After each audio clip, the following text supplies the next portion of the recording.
Hey, salut tout le monde, je m'appelle Félix. Aujourd'hui, je vous parle de l'OSCP. Ouais, l'OSCP, c'est une certification en sécurité que j'ai faite, puis j'en ai bavé, donc je donne un petit review, un petit feedback par rapport à ça, donc regardez ça. Donc l'OSCP, une certification en sécurité qui est d'une entité qui s'appelle Offensive Security qui permet d'obtenir différentes certifications en ligne. Donc, que ce soit du web, que ce soit au niveau de pentest, donc tests d'intrusion, que ce soit au niveau défensif ou au niveau développement malware. Donc, il y a plusieurs certifications. Leur devise, c'est try harder. Donc, de la manière ça fonctionne, c'est pète-toi les dents, tape sur le clou jusqu'à temps qu'il rentre pour apprendre, pour réussir la certification. Donc, je vais passer au détail un petit peu. C'est quoi la certification, pourquoi c'est utile, en quoi consiste cette certification-là. Donc, dans le fond, ici, je ne vous parlerai pas de l'examen, je ne vous parlerai pas du laboratoire, parce que toutes ces choses-là, je n'ai pas le droit de le dire, je n'ai pas le droit de parler de toute cette information-là confidentielle, mais je vais vous parler en gros, c'est quoi un petit peu mon expérience, puis la certification consiste en quoi. Pourquoi faire ça? Pourquoi faire l'OSCP? L'OSCP, en fait, c'est une certification qui va te permettre de bypasser les RH puis d'apprendre vraiment plus sur le milieu. Qu'est-ce que je veux dire par là? C'est qu'en théorie, il y a beaucoup d'informations qui sont données au niveau théorique, mais on sait très bien que la théorie n'est pas égale à la pratique. Donc, ce qu'on apprend à l'école ou à l'université, peu importe, en sécurité, ça ne s'applique pas forcément toujours à quelqu'un qui veut faire, par exemple, des tests d'intrusion ou de la recherche ou d'un point de vue défensif. Donc, c'est vraiment quand on se met les mains dedans qu'on apprend ça ressemble à quoi puis comment ça fonctionne. Donc, l'Offensive Security, c'est vraiment ça qui vient de chercher une certification hands-on, donc pratique. Quand je dis que ça bypasse les RH, en fait, qu'est-ce que ça veut dire? En étant quelqu'un qui souvent veut travailler en sécurité, des fois, on va avoir des baselines de dire, bon, ben, en informatique, il faut qu'il y ait telle certification, telle connaissance, telle connaissance. En ayant une certification comme l'OSCP, qui en a plusieurs d'autres aussi, des alternatives, mais par exemple, l'OSCP, qui est une reconnue, ça va permettre de bypasser les RH parce qu'ils vont dire, OK, as-tu les requis pour ce poste? Oui, tu as les requis, OK, c'est bon, on va pouvoir te faire passer, par exemple, une entrevue ou des choses comme ça. Ce que ça va permettre, c'est aussi de dire, tu as l'OSCP, OK, ben tu as un minimum de connaissances dans le milieu de la sécurité, dans le pentesting, parce que tu as réussi la certification. Donc, ça ne veut pas nécessairement dire que tu es compétent, mais tu as quand même passé l'OSCP et tu as appris la méthode try harder. Ça ne veut pas nécessairement dire si tu as l'OSCP, tu es compétent ou que tu ne l'es pas si tu ne l'as pas. Parce qu'il y en a qui vont être super compétents et qui ne l'auront pas. Il y en a d'autres qui vont l'avoir et qui ne seront pas nécessairement autant compétents que ceux qui ne l'auront pas. Donc, c'est juste un petit bémol que je veux mettre par rapport à ça parce que pas parce que tu as des certifications qui sont nécessairement meilleures que les autres dans le domaine. C'est juste que ça prouve que tu as réussi à compléter les requis que cette compagnie-là demande. Dans le fond, l'OSCP, ça consiste en quoi? Quand on achète un bundle, par exemple, on vient ici, on dit je veux obtenir l'OSCP, je veux les différentes options. 90 jours de lab avec un essai à l'examen. Dans tous les cas, c'est tout self-guide, donc tu as les PDF, tu as le contenu, tu apprends par toi-même pour mettre en pratique dans le laboratoire. Puis dans le fond, quand tu te sens prêt, tu vas faire l'examen. Donc pour 80 jours de laboratoire, c'est 1500 US. Pour un an de laboratoire, donc 2 tentatives à l'examen et l'OSCP, ça coûte 2500 $. Pour 5500 $ US, tu as tous les cours. Donc tous les cours que je vous ai montrés ici, sauf celui-ci qui est en présentiel, vous avez accès à les faire durant un an. Donc, si vous voulez les faire pendant un an, ça peut être une bonne option si vous avez l'intention d'en faire plusieurs durant l'année. Donc, pour essayer de rentrer dans votre argent durant ce temps de laboratoire-là, vous allez avoir accès au PDF.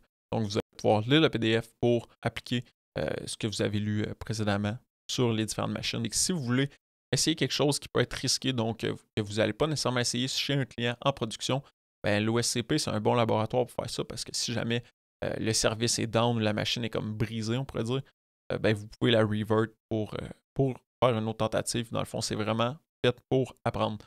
Donc, c'est vraiment cool parce que c'est hands-on. Sauf l'affaire, par exemple, comme je vous ai dit tantôt, c'est une approche try harder. Donc, tu tapes sur le clou jusqu'à temps que tu apprends, tu saignes du nez.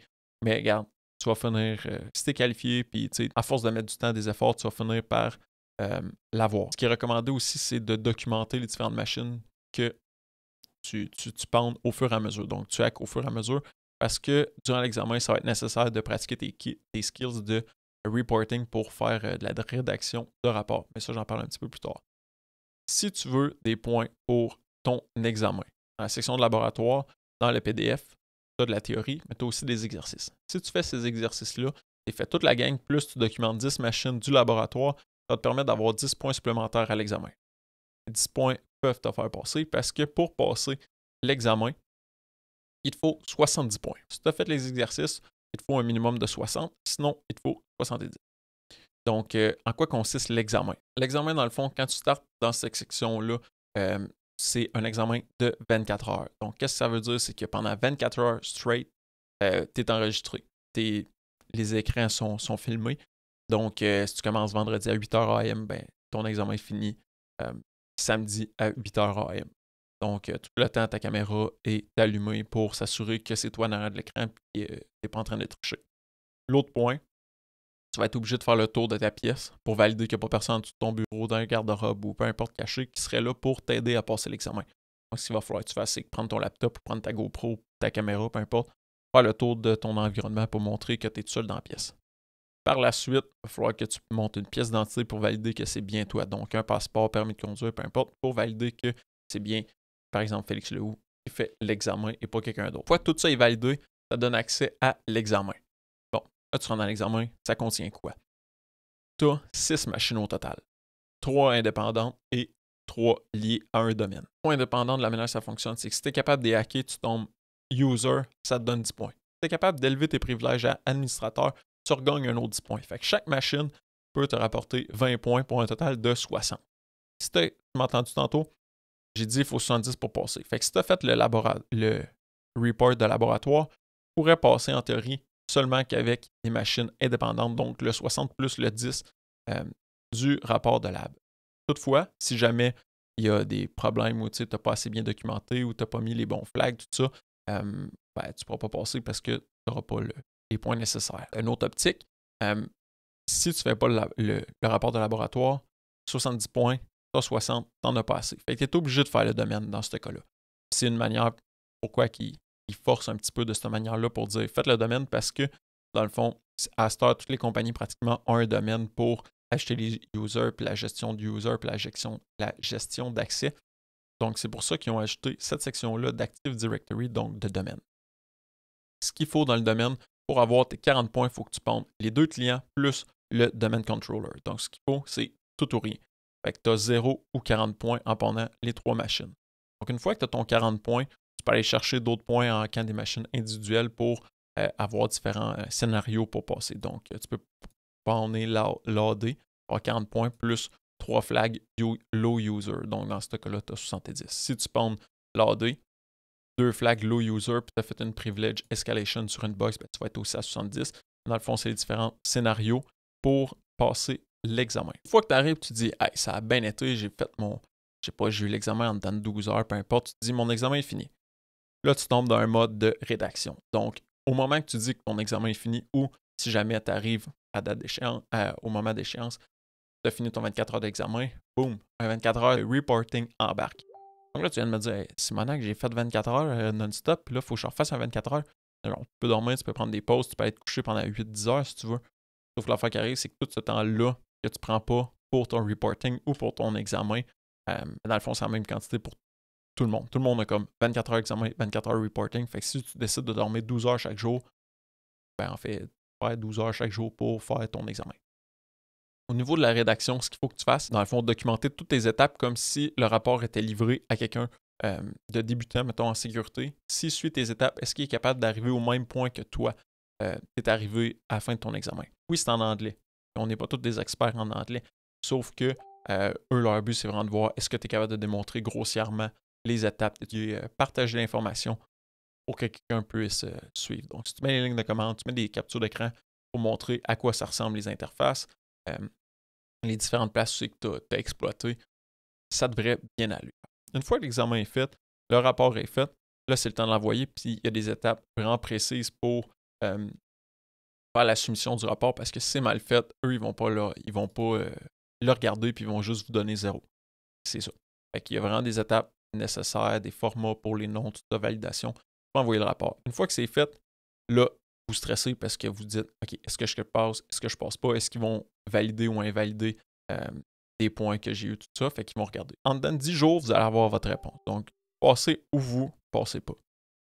C'est le seul feedback que vous allez avoir. Si vous dites ah ouais, mais qu'est-ce que j'ai pas fait de correct ou comment je pourrais m'améliorer ou peu importe, non, pensez même pas avoir ça. Si tu passes pas, tu sais pas pourquoi, c'est dur un examen, try harder, tu essaies de passer l'autre examen. Tu passes pas encore, tu réessayes. Tu fais du lab, puis tu mets les efforts pour essayer de l'obtenir. Puis moi, c'est de même que ça a fonctionné. Parce que, pas parce que tu mets les efforts, tu mets le temps, tu mets l'argent, que tu vas nécessairement l'avoir. C'est vraiment dans l'optique de dire, ben, OK, try harder, puis à force de try harder, puis de mettre les efforts, puis tout ça, le temps, tu vas finir par l'avoir, puis en développant les connaissances. Puis pour de vrai, j'ai quand même appris dans les examens. Donc, pas parce que je n'étais pas prêt pour les examens, c'est juste que dans les examens, il y a des choses que j'étais comme ah, je savais pas que ça existait ou je savais pas tel outil ou peu importe. J'ai découvert durant les examens, donc je garde ça en note. C'est pratique pour les examens futurs ou pour plus tard. Une autre chose, si jamais vous dites ouais, là, tu m'as montré les prix, puis moi, je serais intéressé à commencer en sécurité informatique, mais ça ne me tente pas de dropper 1500$ US pour apprendre. C'est pas que j'ai pas confiance en moi, mais c'est un peu rough. Ce que je recommande, c'est regarder à Hack the Box. Donc, Hack the Box, c'est une autre plateforme qui permet le développement de soi, mettons, pour apprendre les connaissances en informatique. Donc, une fois que vous êtes inscrit, vous allez dans la section laboratoire, vous pouvez aller dans machine. Ça, c'est gratuit. Ce que ça vous permet, c'est d'avoir différentes machines de différents niveaux. Donc, pour les AQ, donc, vous pouvez faire ça gratuitement. Il y en a une couple, peut-être 20. Puis à chaque X moment, il y a une rotation. Donc, ils changent pour, mettons, 20 autres machines à tous les mois, par exemple. Si jamais vous êtes vraiment craqué et vous dites, OK, moi, au lieu de mettre 1500$, j'aimerais ça faire plus de machines, mais vous pouvez aller dans la section VIP. Ce que ça va faire, c'est que ça va vous coûter 14$ par mois ou 20$ par mois pour vraiment avoir accès à l'ensemble des machines. Parce que dans le fond, vous avez accès à peut-être 20 machines durant un mois. En payant 14$ par mois, vous avez accès à toutes les machines disponibles. Donc, ceux qui rotatent, dans le fond, ceux que vous êtes disponibles pendant un mois. Après ça, vous n'êtes plus disponible pour ces machines-là le mois suivant. Mais en ayant le 14$ par mois, vous avez accès à toutes les machines qui sont sur Hack the Box pour vous pratiquer. Donc, dans ce cas-là, ça peut être bon de peut-être payer 1 mois, 2 mois, 3 mois pour vraiment apprendre puis voir si on aime ça pour vraiment transférer à l'OSCP puis vraiment se commit pour faire l'examen. Puis l'autre point que je dirais, c'est que dans le fond, n'ayez pas peur si jamais vous échouez ou ça prend un peu plus de temps parce que moi, ça a été à ma 5e tentative avant de réussir. Donc, j'ai commencé il y a 3 ans. J'ai fait 2 tentatives, je les ai pas réussi. J'étais en même temps que l'école, fait que je trouvais ça rough un peu, fait que avec le travail et tout ça, fait que j'ai arrêté.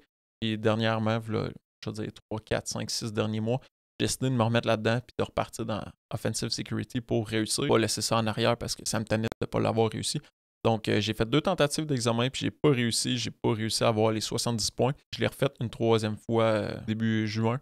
Puis je l'ai réussi. Donc, c'est pas parce que vous l'avez pas eu ou que ça prend plus de temps, peu importe. Chacun a son rythme puis c'est try harder. Par exemple, moi, la méthode que j'apprends personnellement, je trouve le plus, c'est en partageant les connaissances. Donc, en voyant ce que les autres font, ça me permet de le voir, puis après ça, on permet de faire des échanges pour vraiment échanger les connaissances, puis de cette manière-là, j'apprends plus que juste me péter la tête sur un clou, genre jusqu'à temps qu'il rentre. Fait que, dans cette manière-là, l'OSCP, ça peut être un peu moins pour moi, mais je suis vraiment content de l'avoir réalisé. Si jamais vous avez des questions, vous êtes intéressé, mettez ça dans les commentaires plus bas, ça va me faire plaisir de vous répondre pour vous aider, pour vous conseiller par rapport à ça, pour pas vous tombiez dans le rabbit hole d'être stressé, puis de vouloir réussir, puis de penser de ne pas être compétent parce que vous n'avez pas réussi. Donc, je vais essayer de vous aider le mieux que je peux par rapport à ça. Si jamais vous avez aimé ça, mettez un thumbs up, laissez des commentaires plus bas, partagez la vidéo en grand nombre et on va se dire à la prochaine. Bye bye.